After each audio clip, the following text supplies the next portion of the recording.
नमस्कार। डीएलएड प्रथम वर्ष विषय हमारा हिंदी भाषा शिक्षा और प्रबंधन। आज हम जो टॉपिक गौरवकारी के रूप में हम पढ़ने वाले हैं वो लिखित भाषा के तत्व हैं। कोई भी चीज़ लो वो किन्हीं तत्वों से मिलकर ही बनी होती है। जैसे कि हम उदाहरण के चौक ले रहे हैं तो चौक भी इसके अंदर भी वो बहुत सारे तत्व निहित है और उसी के आधार पर ही बनी हुई है। अब लिखित भाषा ये क्या है? भाषा। अब भाषा के अंदर तत्वों की बात करें तो उसकी लिपि होती है, उसमें निहित जो व्याकरणिक नियम होते हैं, ये सारी चीजें क्या है? उसके तत्व है और उसी पर आधारित ये भाषा का निर्माण किया गया है। अब इनकी तत्वों की अगर हम बात करें तो इनकी तत्वों का ज्ञान होना बहुत ही आवश्यक है। हम छोटे से बालक के अंतर्गत विभिन्न प्रकार के कौशलों का विकास करते हैं। लिखित भाषा लेखन है वो आखिरी कौशल की अवस्था है। बालक की भाषा के कौशल के अंदर लेखन है वो आखिरी अवस्था मानी जाती है। अब इसके अंतर्गत विद्यार्थी है जब भाषा के तत्वों से अगर मान लो वो व्याकरणिक नियमों को नहीं मानेगा तो वो सही प्रकार से अपने लिखित रूप में अभिव्यक्ति नहीं दे सकेगा। इसलिए उसे लिखित भाषा के सभी नियमों का ज्ञान करवाया जाता है। भाषा में जो अक्षरों वर्णों का ज्ञान करवाया जाता है, लिपि चिन्हों का कह सकते हैं उसे ज्ञान करवाया जाता है। फिर व्याकरणिक नियमों के बारे में जानकारी दी जाती है।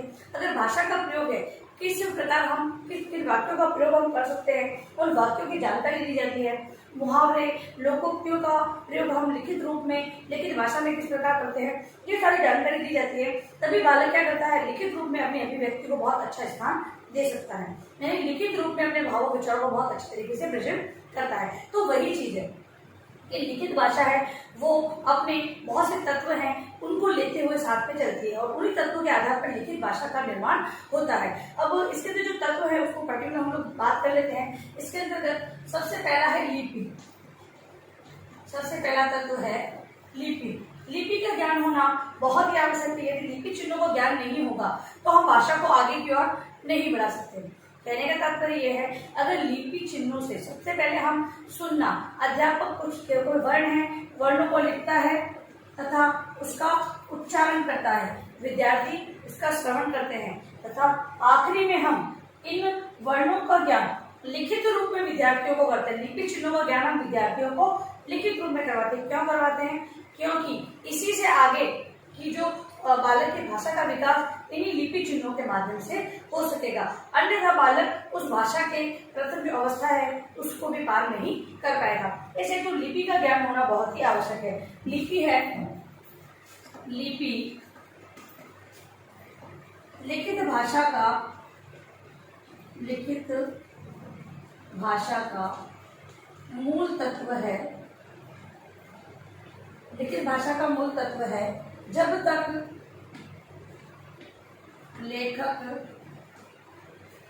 लेखक को इस लिपि का स्पष्ट ज्ञान नहीं होता तब तक वह अपनी अभिव्यक्ति को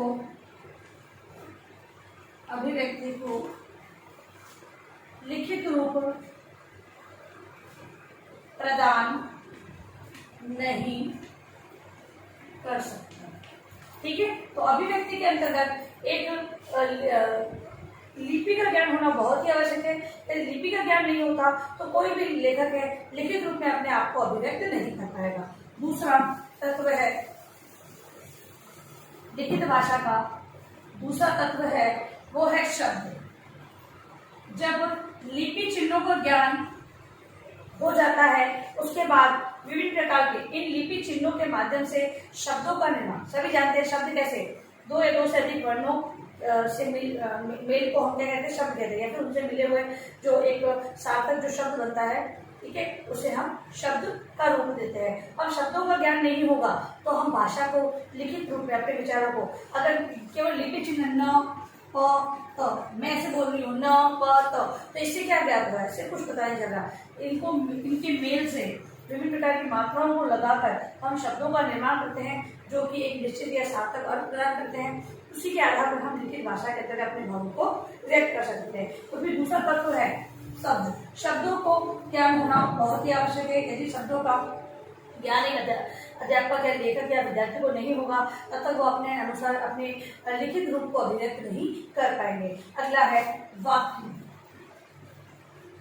अब विभिन्न शब्दों से वाक्यों का निर्माण किया जाता है और वाक्यों का सही प्रयोग किस प्रकार किया जाता है वो सारा ज्ञान प्राप्त होता है। अब अगर वाक्यों के बारे में जानकारी नहीं होगी कि किस प्रकार का वाक्य सरल वाक्य है, ठीक है, संयुक्त वाक्य है, मिश्रित वाक्य है, सभी जगह हम लोग जो भाषा के जो हम लोग वाक्यों का ज्ञान प्राप्त कर लेते हैं, उसके बाद कहाँ पर किसका प्रयोग करना है वो सारी चीजों का ज्ञान हमें प्राप्त हो जाता है। तो वाक्य एक ऐसा तत्व है जो लिखित अभिव्यक्ति को विशेष महत्व रखता है। अगर वाक्य के बारे में जानकारी नहीं होगी तो सही प्रकार से हम लिखित रूप में अभिव्यक्ति नहीं दे सकेंगे। फिर है विचारों की सुसंगतता।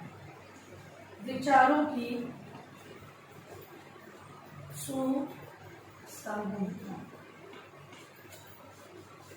विचारों की सुसंगतता। अब लिपि का ज्ञान भी हो गया, शब्द के बारे में जानकारी है, वाक्य के बारे में जानकारी है, लेकिन कौन से विचार हमें किस प्रकार अच्छी प्रकार से संबंधित, विचारों की संबंधता वो अच्छी होनी चाहिए। हम पहले जो बोलना चाह रहे हैं उसको बाद में लिख रहे हैं, यानी कि हम लोग सही प्रकार से अपने विचारों को व्यक्त नहीं कर पा रहे, स्टेप बाय स्टेप सोपानों के आधार पर अगर व्यक्त नहीं कर रहे हैं, उसमें संबंध आपसी संबंध सही नहीं है तो सही प्रकार से हमारा प्रेजेंटेशन नहीं रहेगा। तो लिखित रूप में विचारों को व्यक्त, लिखित रूप है वो एक बार नहीं बार बार इंसान देख सकता है, हमें बार बार गलतियां हमारे सामने आ जाती है। तो विचारों की संबंधता का होना बहुत ही आवश्यक है। इस तत्व के आधार पर विचारों की संबंधता को, कोई कहानी है, मान लो लिखित रूप में कहानी को हमें व्यक्त करना है। अब अगर वो कहानी को अगर हम आगे की जो स्टेप है वो पीछे ले और पीछे के स्टेप वो आगे बोल दें, लिख दें, तो ये सही होगा? नहीं होगा। कहानी को हमें प्रारंभ से लेकर अंतिम अवस्था तक जहां पर जिस प्रकार कहानी का वर्णन किया गया है उसी प्रकार से व्यक्त करना होगा। तो विचारों की सुसंगतता होना बहुत ही आवश्यक है। अगला है विषय अनुकूल भाषा शैली। विषय अनुकूल भाषा शैली, विषय अनुकूल भाषा शैली का प्रयोग। अब अगला जो तत्व है वो विषय के अनुसार भाषा शैली का प्रयोग करना है। अगर विषय के अकॉर्डिंग भाषा शैली का प्रयोग नहीं किया जाएगा तो विषय वस्तु है वो सही प्रकार से प्रकट नहीं होगी। हम अगर भाषा शैली की बात करें तो उसके अंतर्गत शैली का प्रयोग इस प्रकार का होना चाहिए कि कहानी के लिए हमें किन प्रकार की शैली का प्रयोग करना है, नाटक के लिए थोड़ी शैली का प्रयोग अलग हो जाता है। अगर हम बात करें कविता की तो कविता का प्रेजेंटेशन थोड़ा अलग हो जाता है। तो सभी प्रकार की हम लोगों को जिस प्रकार की जो रचना है उसके आधार पर उसकी शैली का प्रयोग करना चाहिए। फिर है लोकोक्ति एवं मुहावरे। लोकोक्ति एवं मुहावरे।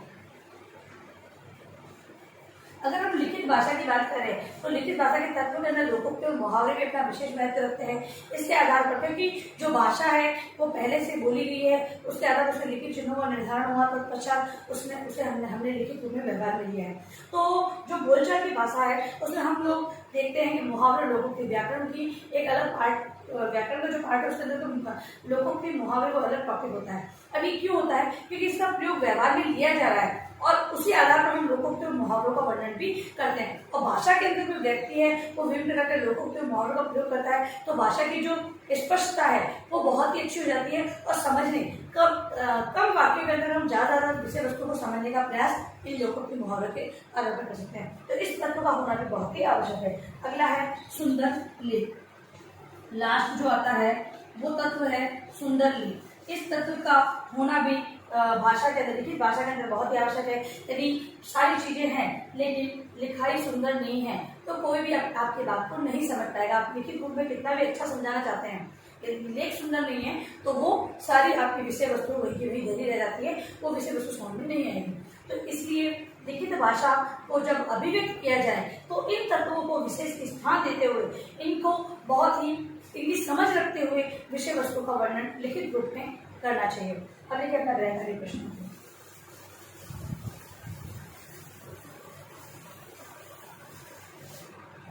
गृहकार्य है आपका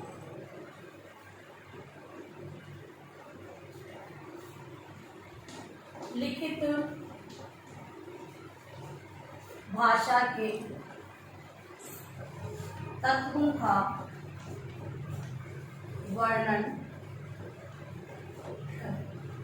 लिखित भाषा के तत्वों का वर्णन आपको अपनी उत्तर पुस्तिका में लिखना है। जैसा कि मैंने आपको समझाया, उसके आधार पर इसका उत्तर आप लिखेंगे और अंत में इस महामारी के दौर में कम से कम आवश्यक कार्य होने पर आप बाहर निकलें।